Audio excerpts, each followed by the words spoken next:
Xəbərmi YouTube kanalının daimi izləyiciləri, hər birinizi salamlayıram. Kanala abunə olub, videoları bəyənməyi unutmayın.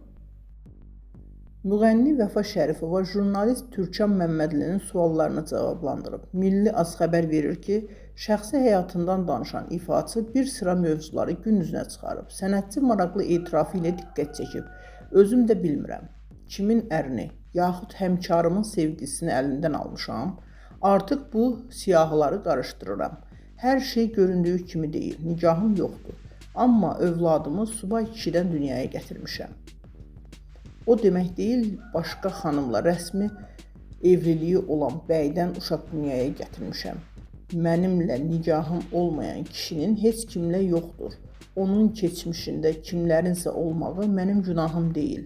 Mən o insanla tanış olanda bütün ölkə bilir ki, həyatında başqa müğənni xanım olub. Artıq ayrılmışdılar. O xanımın həyatında başqa bəy vardı. Bu insanın həyatına çox sonra gəlmişəm. Bir də bu mövzular barədə sual verilməsini istəmirəm. Nə qədər açıqlama versən də, dağıtmısan da düşünənlər olacaq. Çox şey danışa bilərəm. Ancaq bu etdiyim gələcəkdə övladlarıma, başqa insanlara ziyan vuracaqsa etmək istəmirəm. Gün gələr, bəlkə haradansa mövzuları ortaya çıxarda bilər.